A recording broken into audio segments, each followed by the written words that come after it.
Welcome to the Picky Girl Travels podcast, the show for Black women who want more out of life and to live it as they see fit. The message here is all about defying convention, embracing adventure, and regretting absolutely nothing. I'm your host, Adelia Borishade of the blog pickygirltravelstheworld.com.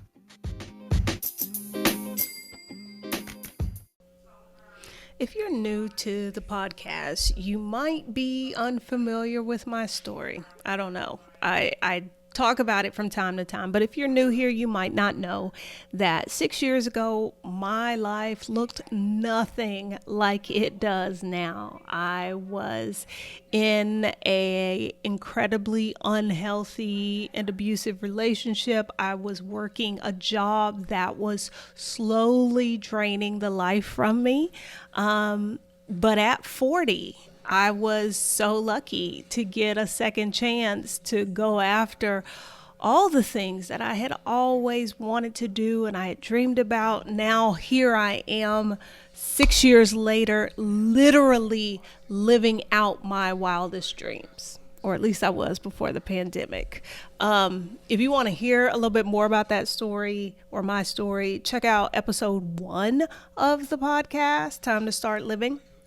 I mention this because stories like mine serve to remind us that, y'all, it is never too late. There's no such thing as I am too old. My time has passed. That's bullshit.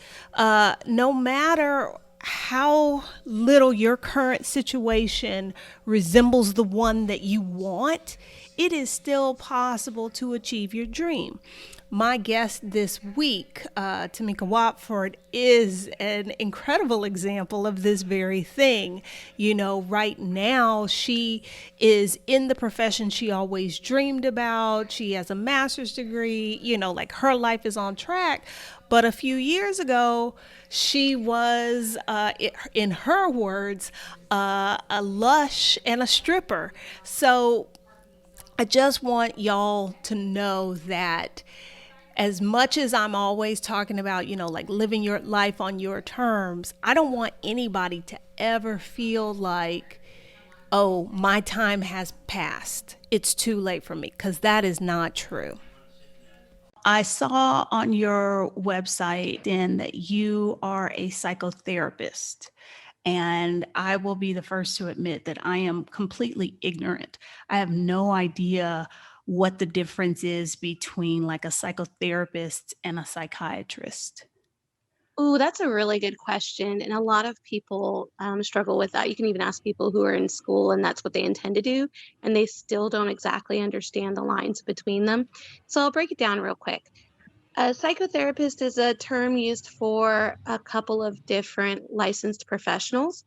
So that could be a licensed professional counselor, a licensed marriage and family therapist, and a few other licensures fall under that. And that would be anybody with a master's degree or above with a license to do counseling and could likely practice independent of any supervision. A psychiatrist is a medical doctor who can prescribe prescriptions, went to medical school, and rather than talk about your feelings or help you through problems, generally they'll see you for an initial visit. And then after that, it'll be like 15-minute checkups just to make sure your medication is working. It's almost like a psychiatrist treats mental health issues sort of in the same way like a regular doctor would. Yes. Like, oh, you're complaining of this symptom. Here is some medication for that. Come see me again and we'll, tweak it. Exactly. So most of the services or most of the medications that a psychiatrist might prescribe for you can also be prescribed by your PCP. A psychiatrist is just a specialist. So they might do a better job at getting the right medication more quickly. Did you always want to be a psychotherapist? Yes, actually. And it's interesting because I look back at what it was that I wanted to do as a little kid. And it's always what I wanted to do, but I'm not sure where I saw that modeled. I'm always really curious about, did I see something on TV? I wasn't taken to a counselor as a kid, so not sure where that came from, but I knew that they existed and I always knew that's what I wanted to do. I didn't go through a whole bunch of different iterations of who I wanted to be or what I wanted to do. It was pretty, this is what I'm doing. Um, and a lot of people who know me personally probably think that I chose my profession based on my mother's mental illness. My mother suffered from severe mental illness most of my adolescence and my adult life, but actually it had nothing to do with it. I mean, it seems like that would be the obvious place that maybe you got exposed to the idea of a therapist or therapy or that kind of thing. hmm Actually, though, when I first started wanting to be a therapist, I would say that came somewhere in like late elementary school. And my mother didn't, well, she was sick when I was in elementary school, but she wasn't seeing a therapist. We hadn't identified it. We didn't know that it was something diagnosable. And so it got much worse by the time I was in the latter end of middle school. And by then I already knew what I wanted to do. So the plan was, of course, to go to college. And if you want to be a therapist, what do you major in school? Is that you major in psychology? Yes. So there's a couple of different things you can major in on a bachelor's level. And the path that I took, and there's a couple of different ways to do this. I got my associate's degree from one of our local community colleges here at Northwest Vista. I'm really proud of our community college system here because we're one of the best in the country as far as providing that level of education. It was a really good experience. And I got my associate's degree in psychology, which you can basically do not much with. So there's not much you can do with an associate's degree in psychology that you couldn't do with any blanket associate's degree. It doesn't really put you into the field per se. And then I got my many years and many misadventures and tangents later, I got my bachelor's from UTSA. And then after that, I got my master's at Texas A&M. You do need a master's degree in counseling in order to become a licensed professional counselor, which I am. I'm also a licensed chemical dependency counselor. Okay. Now, was that the goal to be an LPC? Yes, that Okay. was the goal. The drug counselor part came because I interned at a treatment facility while in school, and they're like, hey, you're already here. We'd like to hire you after graduation. You have a lot of the requirements for the drug counseling license, so why don't you put in for it? Now, you alluded to some misadventures along the way from the time that you got your associate's degree to the time that you got your master's. Um, your path, I think not enough people talk about community college as an option. Yeah, so I have a stepson, and as a teenager, I try to explain our community college system to him, and it seems like teenagers, young adults, the name of the school and going to a four-year university, particularly with specific names, kind of does the same thing that like a name brand pair of sneakers would do for you.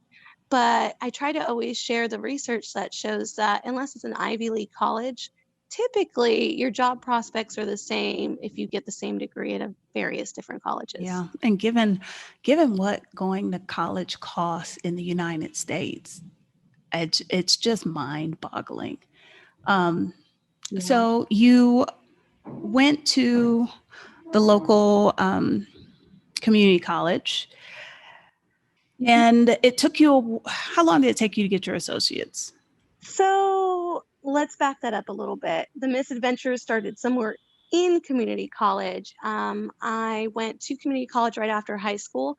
I didn't really much have a plan. I don't feel like anybody, if I can remember it all, at the high school level, asked me what I wanted to do or said, let's plan how to get there.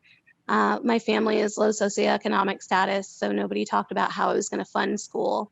And I suffered from a lot of depression and anxiety in high school. I was in an inpatient treatment facility on two or three occasions during high school. And so after I graduated, I didn't really have any direction.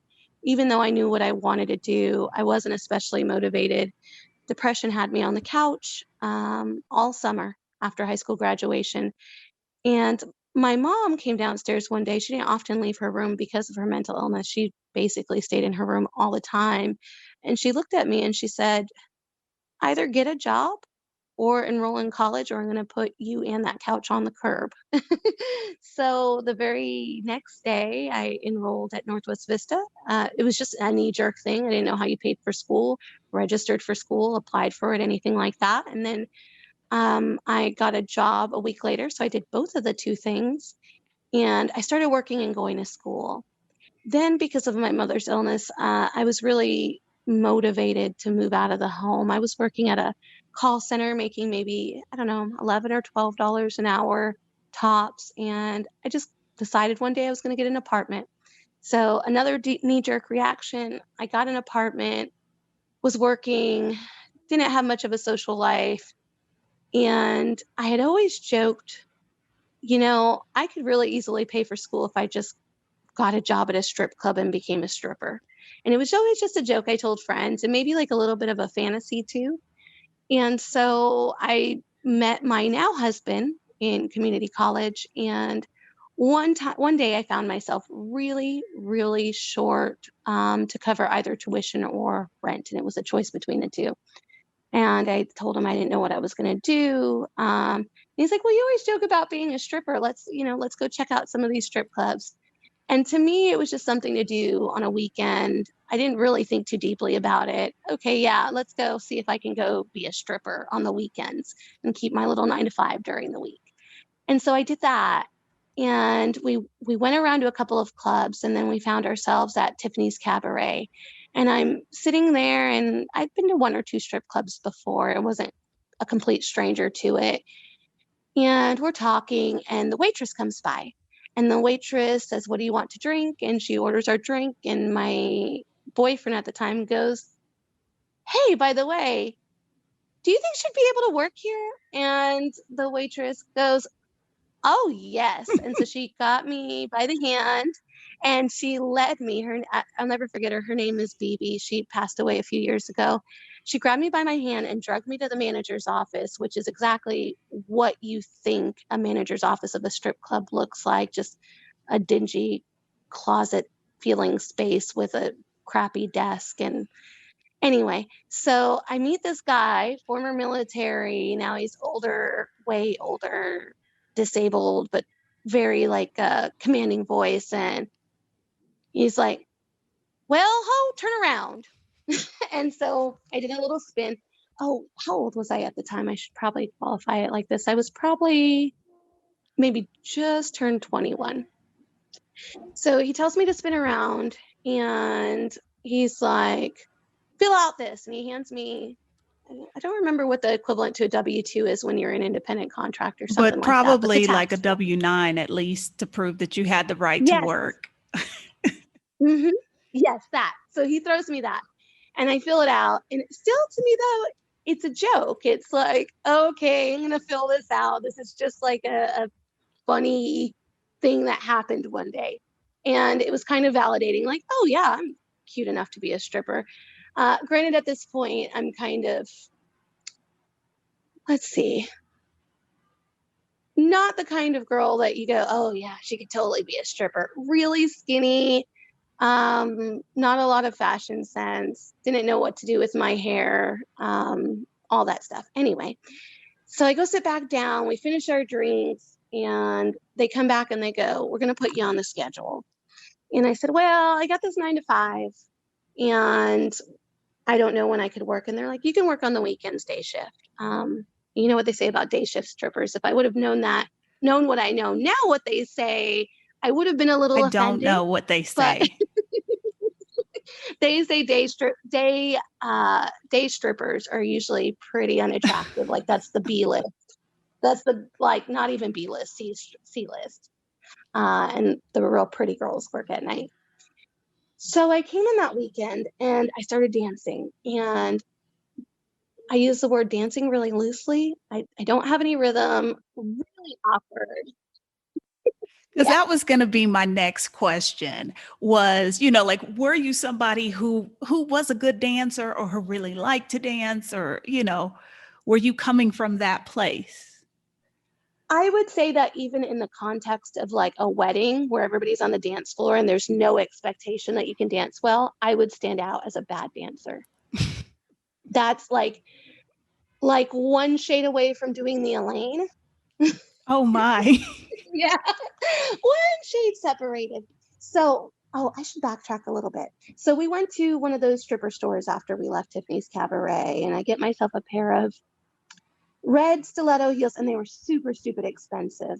My boyfriend might have paid for them, and then I got this little plaid red skirt, and I bought myself my first bit of fake hair. I bought myself one of those like $10 ponytails that you slick your hair back and just stick it on. And I was ready to go. So all week at work, I was super like, oh my gosh, am I really going to do this? And this is really going to be fun. And I'm just going to do it this one weekend, make enough money to pay this rent, get my tuition paid, and be gone.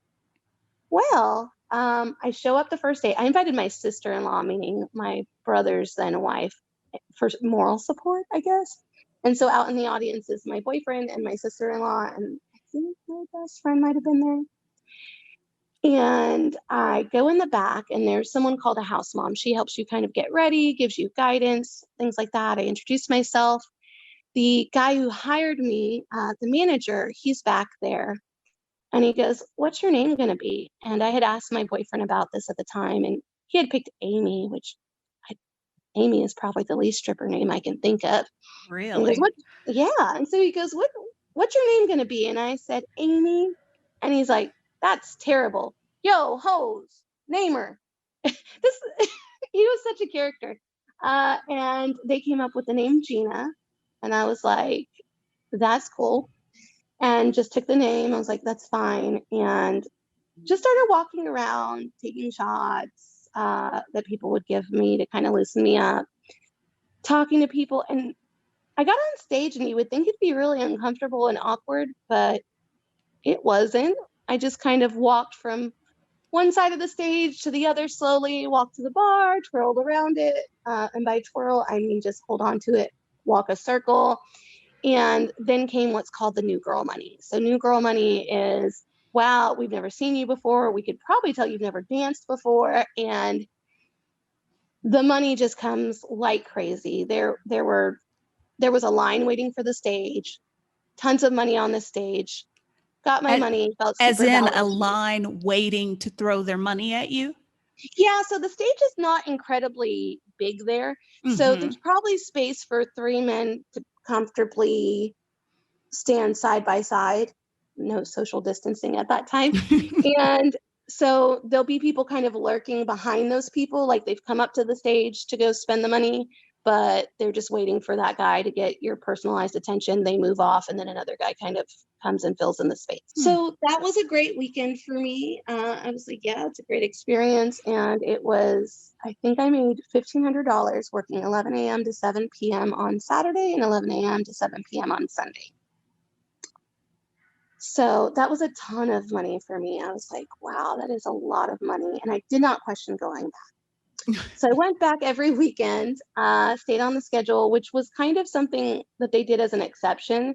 You would think that there's not a whole lot of rules, but scheduling is a big rule, and you're supposed to work a certain number of weekdays, like quote unquote bad days. But they let me work just weekends until one day, between going to school, working my other job, and doing the stripping on the weekend, I fell asleep behind the wheel. I had a car accident. I was like, wow, something has to give. And I told my husband, well, boyfriend at the time, that I can't do this, meaning I can't continue to dance, and maybe I should drop out of school. Quitting my 9 to 5 was not really an option to me. It didn't occur to me. And he goes, well, why don't you just quit that other job? You're sitting there making like $10 or $12 an hour. You're making a lot of money over here. Why don't you just do this job? And I was like, wow. It's one thing to say I'm a dancer on the weekends. It's a whole nother thing to abandon quote unquote like real world stuff and just dance. To be on a strip club in a strip club on a Wednesday afternoon was for some reason really difficult or different to me than being a dancer on the weekends just for fun. So I made that move. I quit my job and started dancing during the week. Dancing during the week, and at that time, it went really well for a bit. I started letting my priorities slip. I stopped going to school and just started dancing, and that kind of became my whole life at that point. Why do you think that happened? That's a really good question. I think for a couple of reasons. I think one reason really is, so when you're dancing, a lot of your validation comes from how much money you're making, how much attention you're getting. And we there is inherently, especially when you work at 11 a.m. on a Sunday or Wednesday at noon, there are inherently going to be times where you're not getting that validation, you're not making money, and you think something's wrong with you. And so, what do you do to fill hours of there's nobody in the club? Well, at first, it was bringing my textbooks and I would study at the bar. Literally, have my textbook out at the bar so that I could study. But if somebody walked in, I'd be first to kind of grab the guy. After I wasn't in school anymore, it became taking shots, drinking, um, playing those video poker games, not poker, but the like those games that they had before everybody had a smartphone on the bar. And that just became I kind of got lost in that. And then it wasn't a job I was taking seriously anymore. It wasn't how much money can I be motivated to make. It's just drinking and shots and hanging out, and you start to respect it as a job less and less. As somebody on the outside looking in, because I don't really know a whole lot about that line of work, but at least what gets portrayed to the regular public or what we see in movies, that kind of thing happens a lot, doesn't it? There were some girls, I would say, who were really serious about their money for many years and had been working there way before I had.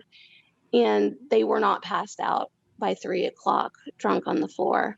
And there were some who would. I would say it was about a 50-50 split of people who could just treat it like a job and people who it became more of a lifestyle. I think it didn't help when the city of San Antonio started adding a lot of restrictions, meaning you had to keep latex on your nipples, you had to wear a certain kind of underwear. So that decreased clients coming in and decreased the amount of money that they were wanting to spend. And so that being the case, money went down. Money went down. My self-esteem went down with it. Okay, this is a side note. Wearing Mhm. latex on your nipples, what is that supposed to do? Girl, you tell me. And it's so funny. Many years later, I was it in my graduate program or undergrad? Anyway, I was taking an ethnographic film class, and we had to find like a culture within our culture and take some photos of it and do a video photo essay. And I got permission to go back to Tiffany's Cabaret. I went in the back, and I remember some line in one of my captions was somehow latex on our nipples is a line between decency and being lewd. Yeah, I'm kind of with you there because I'm sort of at a loss here. Like, how does that make any difference? But I know that a lot of times the rules and the regulations they come up with for that kind of industry don't always make a lot of sense. Right. It's just to dissuade people from going to the club or to working at the club. And that latex came off constantly. Like you're having to replace it all the time. And if a cop comes in and you don't have it on, you get arrested. So Because of course you got to demonize the women. But that's a whole nother conversation.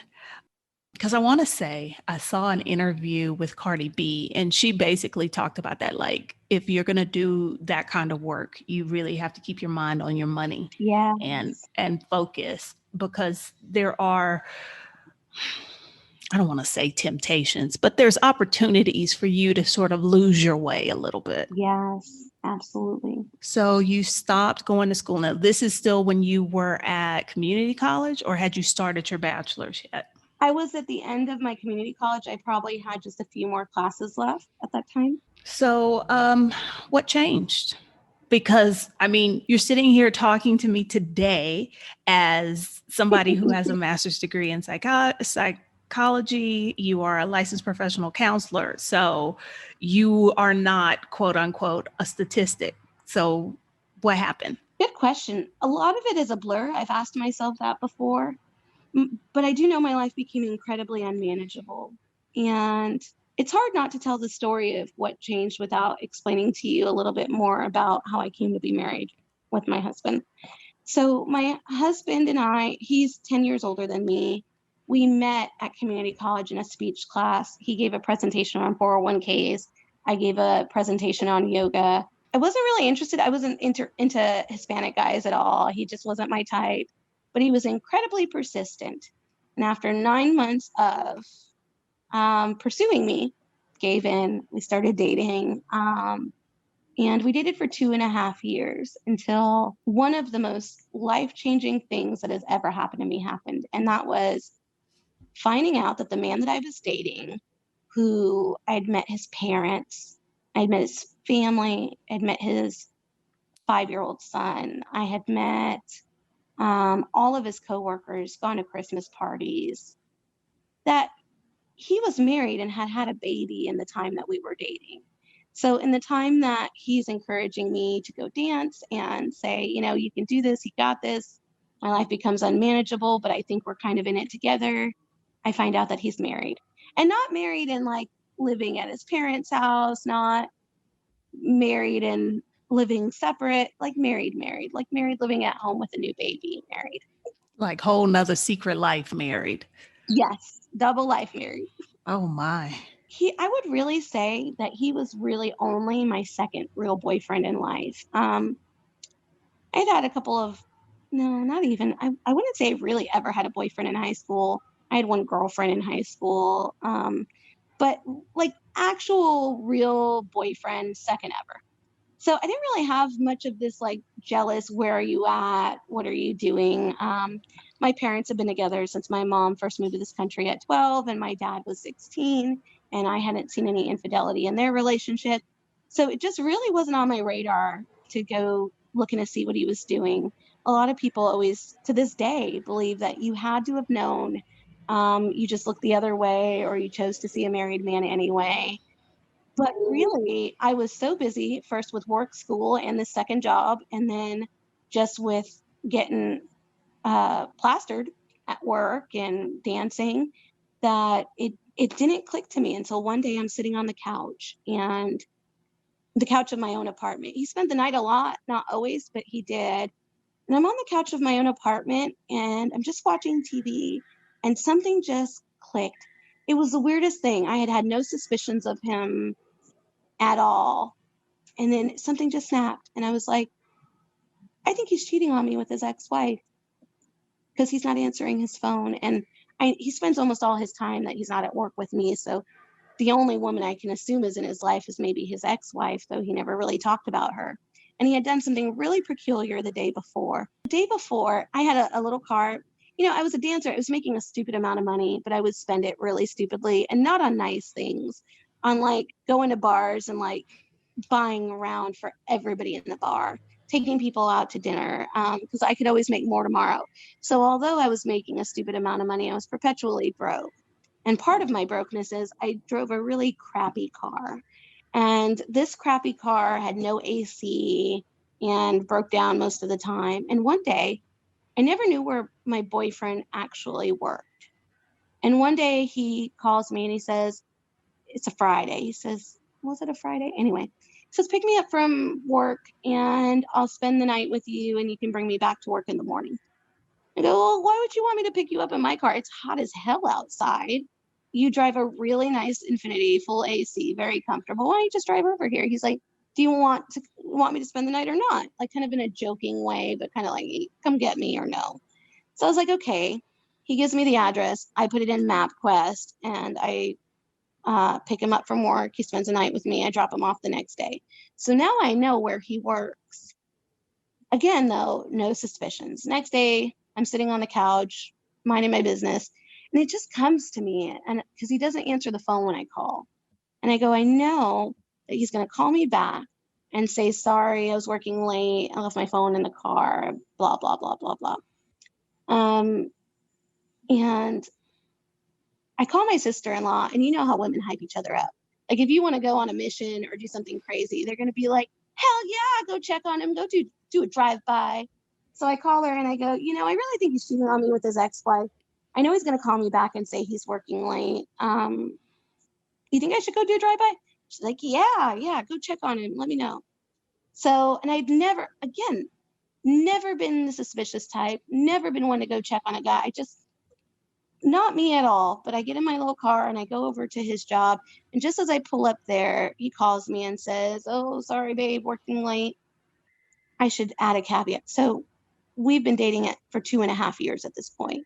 And again, I've met everybody in his life, like just regular boyfriend, girlfriend thing. He's been in my family for Thanksgiving, Christmas, all those things. So he calls me, says he's working late, but now I know where his car should be, and his car is not at work. So now I know he's lying. A long, long night of missions later. It's a long story, but using the internet and yellowpages.com and MapQuest and some information he had told me before that just popped up into my head, I figure out where I think his ex-wife lives. And I just want to go see if his car is in the driveway. So, because I just want to know. And I feel like when I told you that I wasn't really interested in him in the beginning, and he kept finding me even outside of school after a while, I realized I keep a really messy car. And back then you used your social security number to get your school schedule. So he had seen a paper in my car once walking in my car after class and saw my social and memorized it. He's a really good memory. The next semester, apparently he wasn't actually enrolled in school. He used my social to find out my schedule, would wear his backpack and be like, "Oh, funny bumping into you here." So in any case, we had been through all that. I know he has a really good memory, and I know that he's a lot more observant than I am. I'm just not an observant person. So I just had this feeling if I did not catch him that night, I was going to lose my chance to find the truth. So I got on MapQuest, I did all these things, and I'm driving around this cul-de-sac. And I know his ex-wife's house is a pink 2-story house because one time he drove by and was like, "Yeah, my ex-wife lives in this pink 2-story house. It's my house. I just let her stay in it, blah, blah." So I'm driving around this cul-de-sac and the address lines up to a pink 2-story house with a silver infinity in front of it. And I had never experienced heartbreak, and I was already maybe by this age in 24. I'm not really good with timelines, but we'd been dating for 2.5 years, and I had met him when I was 19, so however long that is. And I see his car in the driveway, and my heart just shatters because I really had never experienced a heartbreak, really and truly. And so my inner crazy came out. I call that my Tamika side. That's my full government name, right? And so my full Tamika came out. And I don't know what happened to me to make me do this, because by now I've done all this detective work. It's 2:30 in the morning. And I ring the doorbell. They don't answer. I call. And this lady answers the phone. And I say, "Hello, is this Michael's ex-wife?" And she goes, "No, this is his wife." And I shattered. Yeah, I shattered. And then I started crying, and I go, because she's 10 years older than me. So for some reason, she's still like more of an adult than I am. So I'm like, "I'm sorry, ma'am. I didn't know that y'all were still married. I just thought he was cheating on you because I met your little kid and your son. And I'm sorry." And she's like, "Are you the one in front of my house?" And I say, "Yes, ma'am." And she's like, "I'm coming out." She comes outside. We start comparing notes. He starts to come out the front door. She says, "Get your butt back inside the house." He goes back inside because he looks scared. We're still comparing notes. He starts to come outside again. She tells him to go inside. He comes out this time. And he ain't got no, he's just with the and what had happened was. And so long story short, I wasn't about to date a married man. I may be a stripper. I may have even been an alcoholic at that point, but I certainly was no home wrecker, especially to somebody who had a very little, and I think she was like under 2 years old at that time, baby at home. So I broke up with him. And that was probably one of the most frightening times in my life, because here I am. I don't know why, but I felt somehow he was a stripper with me. Does that make any sense? You entered that. It's more like y'all started that. Y'all went into that together. Yes. And I'm sure with the breakup, you lost him. He's not there. Now it's just you. So no, I get that. And this isn't something I'm advertising to my family or anything. So it's like him and I, and maybe 2 other people in my life know what I do. It was just like our thing, and now it's not. Now the reality is I'm not in school. I don't have my quote unquote real job. I'm a bit of a lush, and my life is completely unmanageable. And it's not with him. We're not in this together. No, you did this and you were too stupid to see that it's just you. So that's why when he got a divorce and he asked me to come back to him, I was still incredibly angry. But yeah, let's get married, because you know what?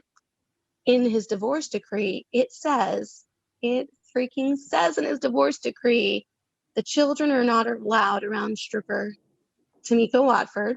Oh my. I'm a stripper on paper. Oh girl. my. Yeah. Yeah. Because she had wanted to work it out with him.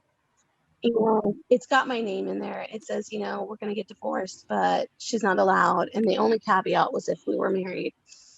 And we really couldn't picture having a relationship if I could never be around his kids. So within a week of him getting divorced, saying, take me back, and me saying, okay, we got married at the Justice of the Peace. And then we picked up his kids and went to Peter Piper. As a 35-year-old woman right now, this all sounds so ridiculous and insane. But is it though? It's very easy for us to kind of make those judgments. I feel like almost, well, yeah, when you get older, you do look back at some of the stuff you did and be like, man, I was wild.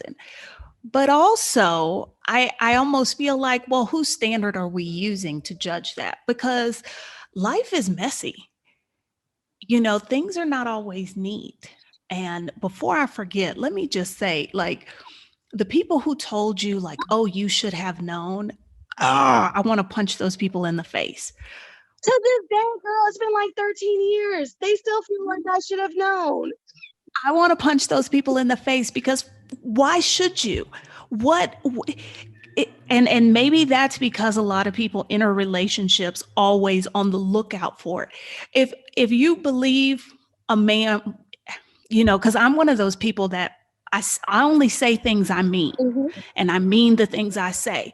So I often make the mistake of assuming other people operate the same way. Mm-hmm. So if I'm forthright like that, I'm going to assume you are as well. It's not your job to be double checking your man.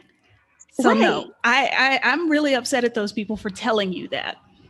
Girl, to this day, his family still feels like I should know, even though I met them under the context. Well, wait, yeah, that's what I was going to say. The family who sat up in your face knowing the whole time that he had a whole wife at home.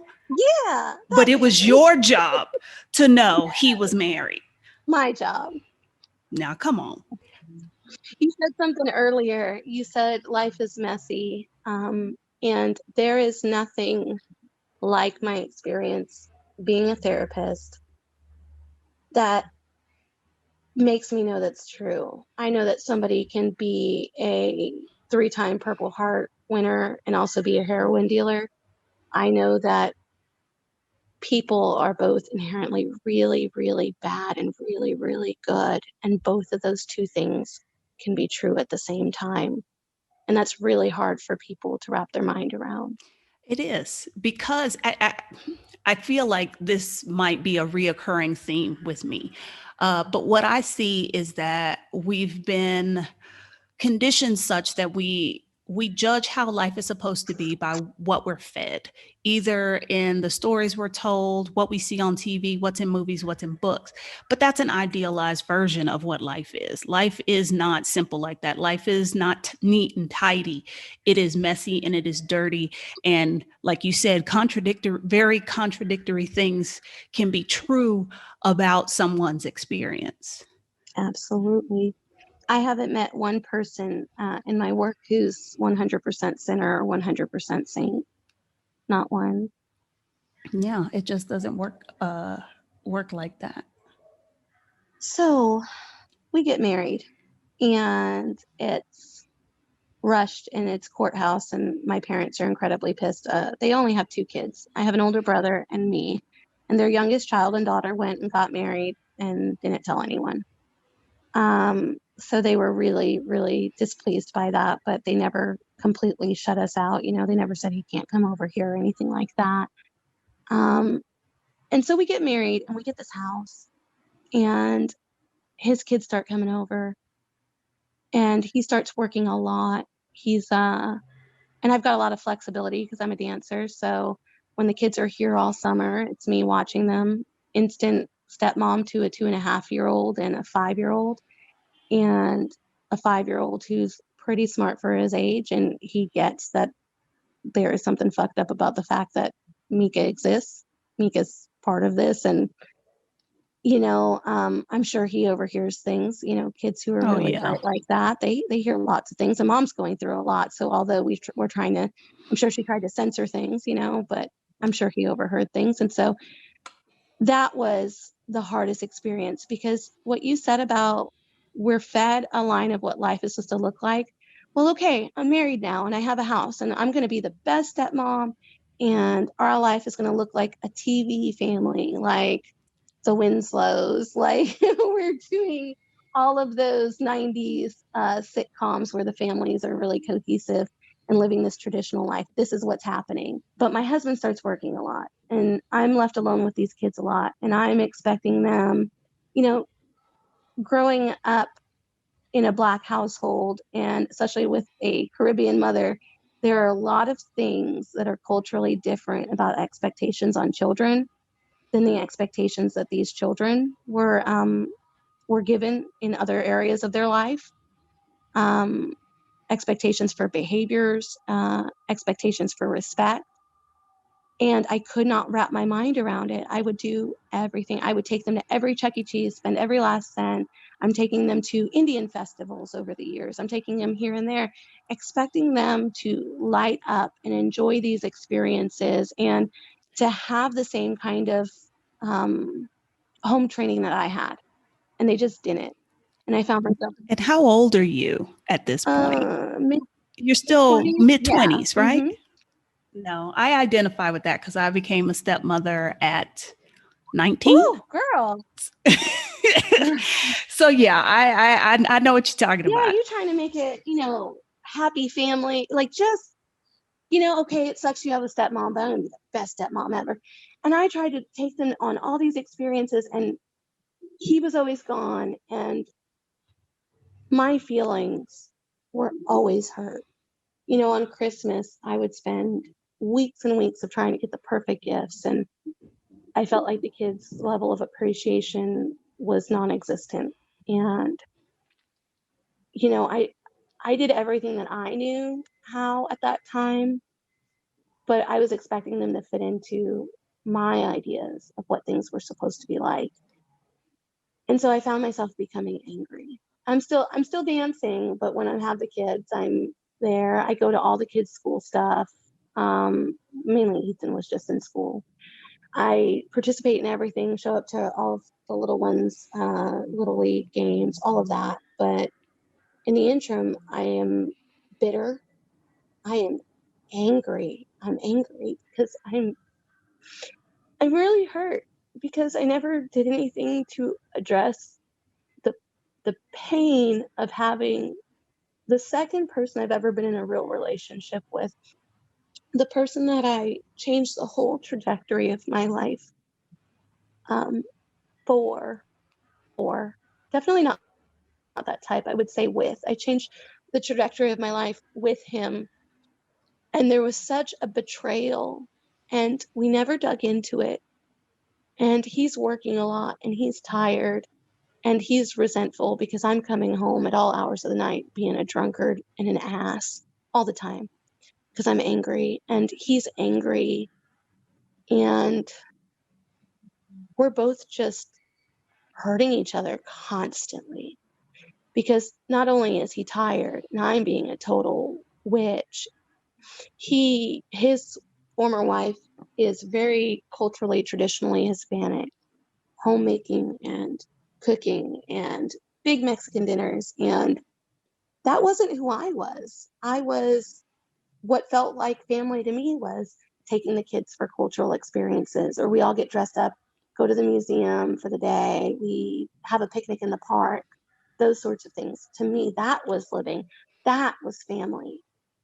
And we both became angry and just so mean to each other. And I have no idea how it went on for as long as it did. Um, the part that hurt the most was never feeling accepted by the children. That that just was so painful. I know how that is. I think we we don't really talk about how hard intercultural relationships are. I mean, y'all got several, y'all had layers upon layers of things going on here, but being from very different cultural backgrounds, that Yeah. I really don't think that gets enough attention, because that can set you up for failure big time. Because you're doing what you think you're supposed to be doing, what everything in your life up until this point has told you. This is how you run a household. This is what family is. This is how you manage children. Mhm. Exactly. You nailed it. And for the other person, they're like, I don't know what the hell this bullshit is. This ain't it. That's why premarital and marital counseling is so important. And I really urge anyone who's about to get married or married and looking for a counselor. A lot of private practice counselors will put that they specialize in a lot of things. The main way you find a counselor today is going to psychologytoday.com. It's an amazing way of filtering between different specialties and where is the counselor at and what insurance they take. It is the best tool. But the problem is if you're running a private practice and you want to get the most business, right? You're going to put that you specialize in everything, right? Some people will be very clear about their niche and what they're good at, and you'll put that you specialize in everything. So people will go to maybe somebody like me, a licensed professional counselor, and expect marriage counseling. And I'm the first one to tell my clients we can do a couple of sessions, but the reality is what you need is a licensed marriage and family therapist, because their schooling and education is really meant to understand these systems, notice more than a regular counselor will notice, cultural things, but this is their specialty. And so I would say that anybody who needs that type of counseling really should go to an LMFT as opposed to any other specialty. So all of this is going on while you had stopped going to school, but you're still working at the club. Yeah. But Still working, still in that lifestyle. Absolutely. okay, so what's the breaking point, or what is the epiphany that happens there? Because obviously, like I said, you're here talking to me today, something changed. At least once a month, I asked myself that. There were a lot of times where I would get really drunk and burn my life down to the ground. And I'd be like, or he'd be like, somebody would say, we're not doing this dancing thing anymore. It's out of control. Um, I imagine at some point I had a situation like that, but there were so many of these fires, I couldn't tell you what that moment was. And it can all blur together. It does. And at some point I went back to school, and then occasionally, so then I got some like regular middle of the road jobs, like call centers, doctor's offices, things like that. And then occasionally I would go back to dancing on a weekend here and there, or if I was out of work, go back. And I would go for half a day or even an hour. And I would think, I don't want this man breathing even hard at me. I don't want him looking at me. My knees hurt.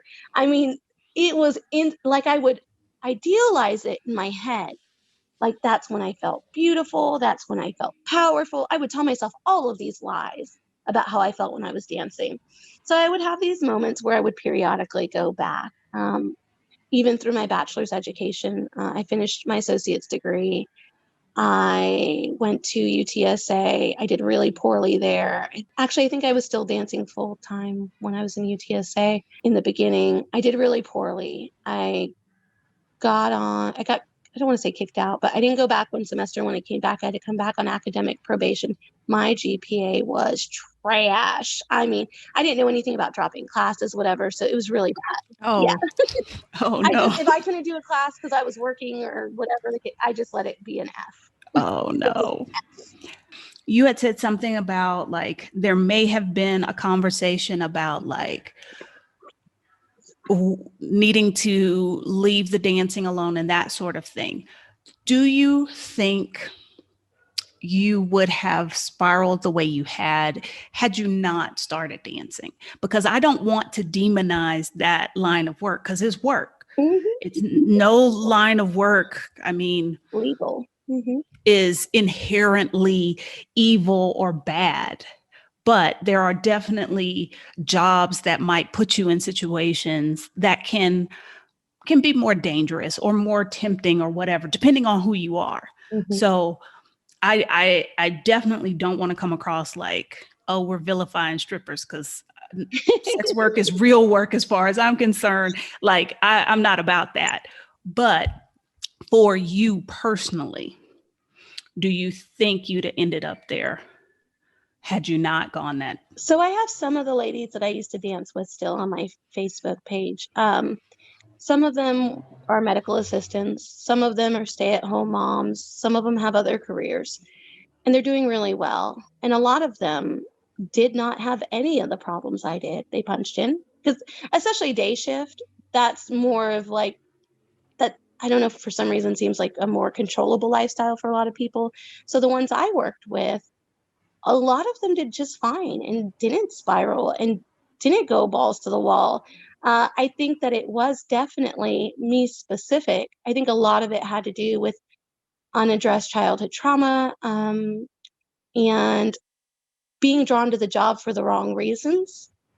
And I'd say the other thing is, oh, my parents were really strict. So my mom was really sick. She couldn't leave her room.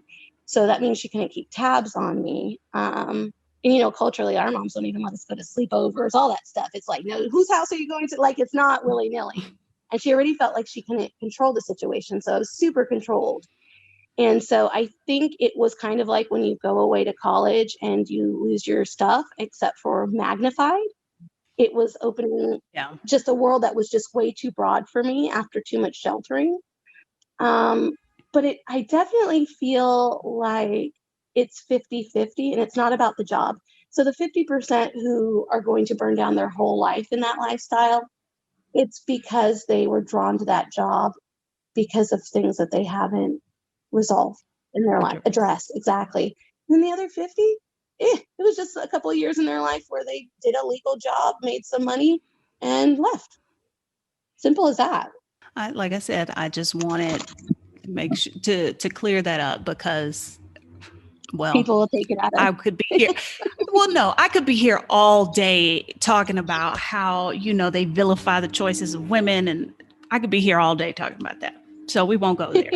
Yeah, I definitely don't want anybody to get the impression that that I'm against it. In fact, I've had the conversation with a friend of mine. If I had a daughter and she wanted to become a dancer at some point in her life, would I make moves to try to stop her? The answer would be absolutely not. I would make sure that I help her to see if her mental health is in check before she went into it.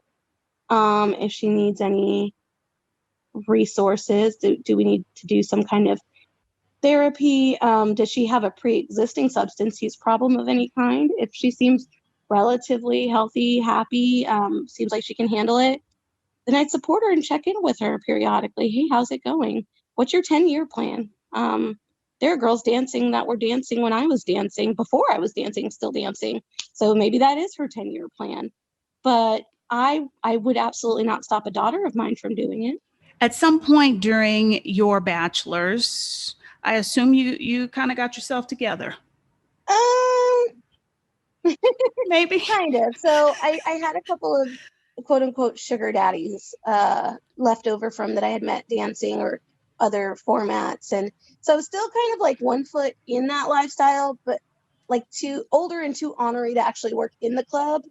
but still needing the validation enough and also liking the money enough to still engage with certain guys.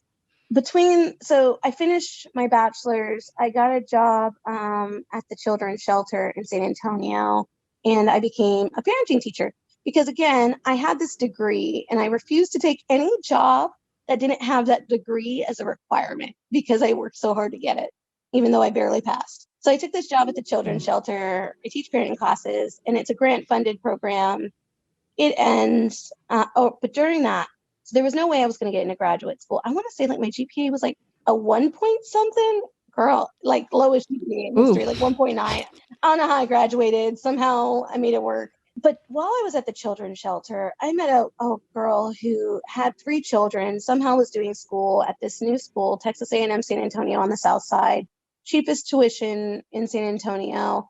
And their minimum required GPA was like a 2.4. It was pretty low. I was still a lot lower. And she goes, you should just apply anyway. And I'm like, okay, whatever. It's a Friday afternoon. I don't have anything I'm really doing at work. So I fill out the application. And there is just no reason in the world they should have accepted me, but they did. And I finished. I made straight A's except for a B in statistics. Finished in the right amount of time. This is the first time I did school, quote unquote, right. I did it in the amount of time, made the grades, put in the work. And it felt so good. Part of standard education in undergrad is having to learn about so many things that you don't care about. But what I did care about, other than partying and messing up my life, was helping people and science and how the mind works and what are practical evidence-based solutions that will help people get from point A to point B. So grad school, game changer, because these are all classes that are all about how I can help people move toward healing. So that really lit the fire under me. If don't judge a book by its cover was a person. That right there is so inspiring, because I know there are women who feel like it's too late, or I'm too old, or my GPA is too low, or what have you. And anything is possible. I will say I have a lot of character defects, but one thing that has really pushed me through life is I have never been afraid to try. I've had periods where I'm unmotivated, but I never had that fear of failing. I've always been like that. I don't know if it's because I have such strong character or if I'm just really impatient and not easily embarrassed, but that's just me. So you went to graduate school, you got your master's degree in the appropriate amount of time. And I believe you are working on a PhD. Yeah. So right after graduate school, one of the gentlemen, I hate to use sugar daddy. That's so corny and tacky, but No, let's not use sugar I don't know daddy. what you use, but a friend who was financially encouraging. Like a sponsor, maybe? A sponsor. I like it. A sponsor.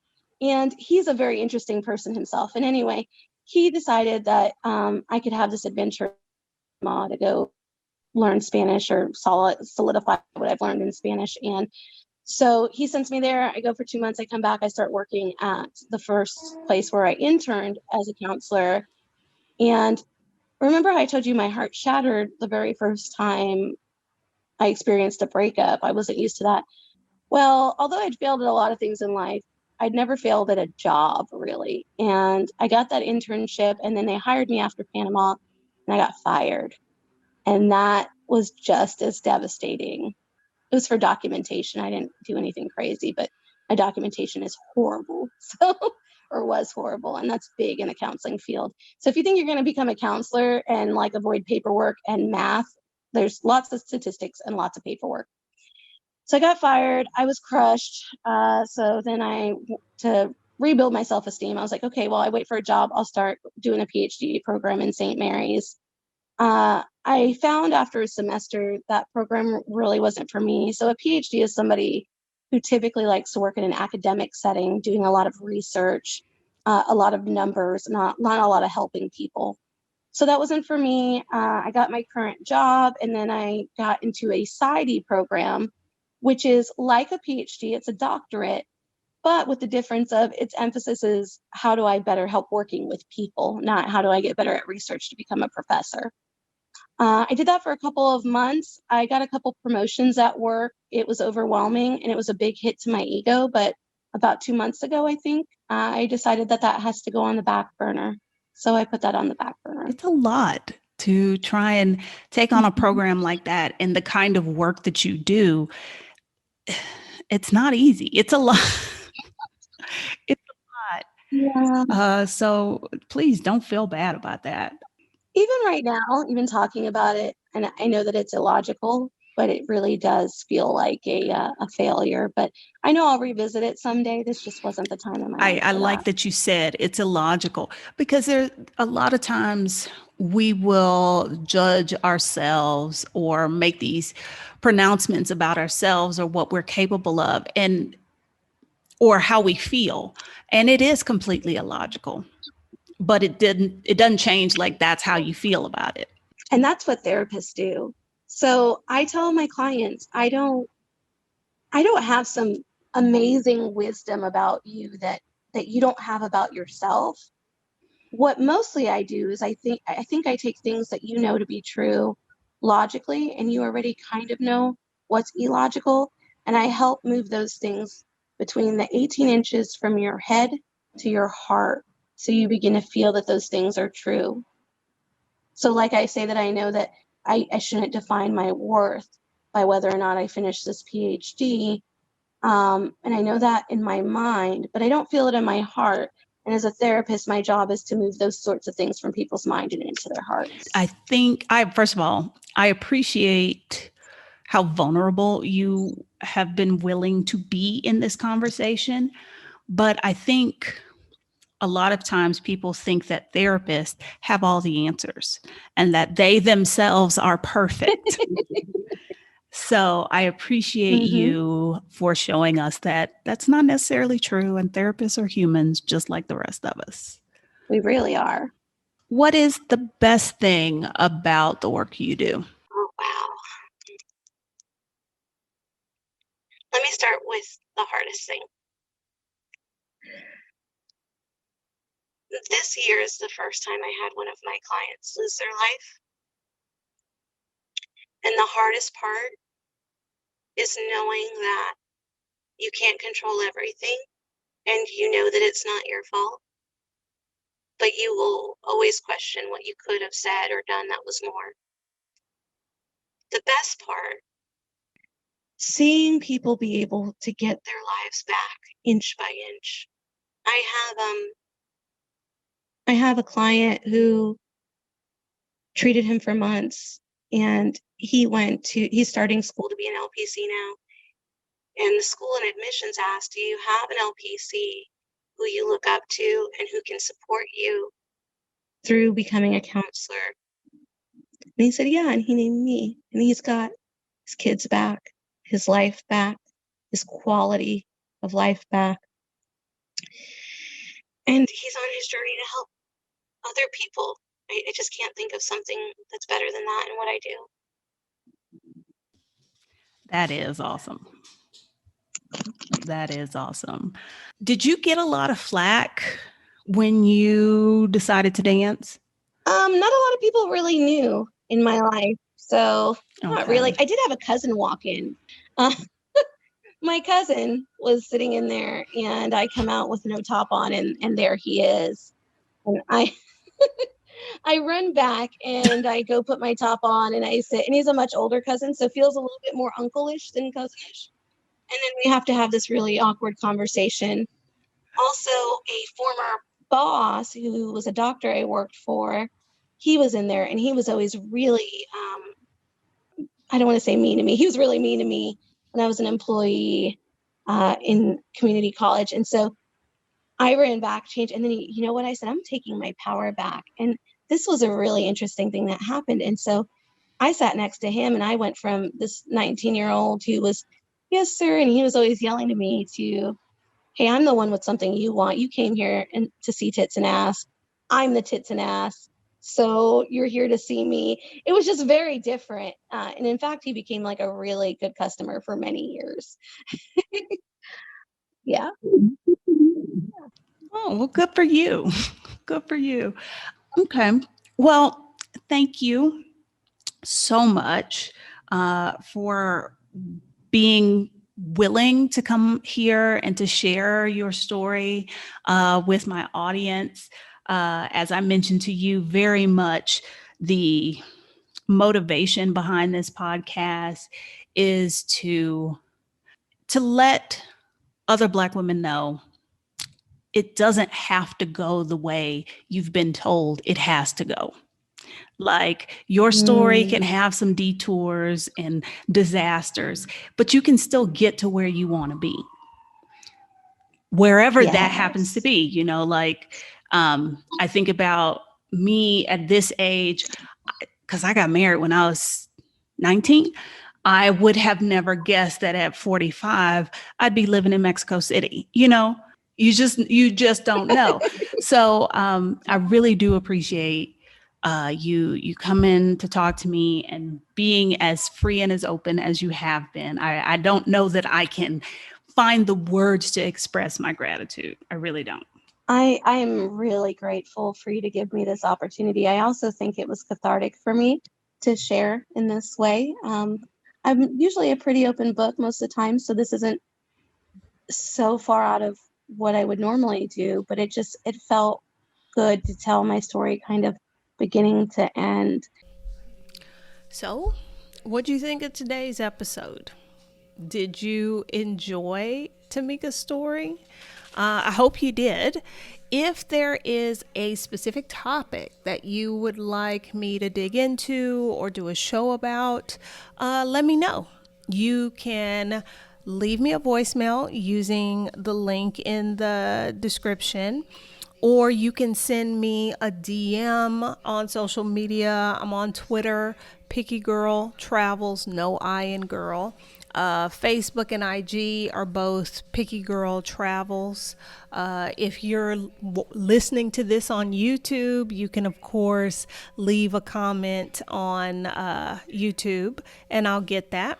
As always, I want to thank you guys for your continued support. Every day, I am just amazed at how y'all come through for me and for the podcast.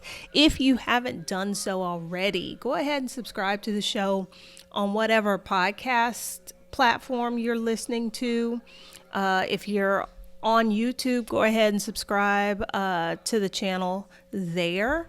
If you want to show your support in a financial way, that is most welcome. You can use the link in the description to become a patron on Anchor. You can also, there should be a link for Buy Me a Hot Chocolate if you want to do it that way. Anything, no matter how small, is greatly appreciated. Until next time, y'all.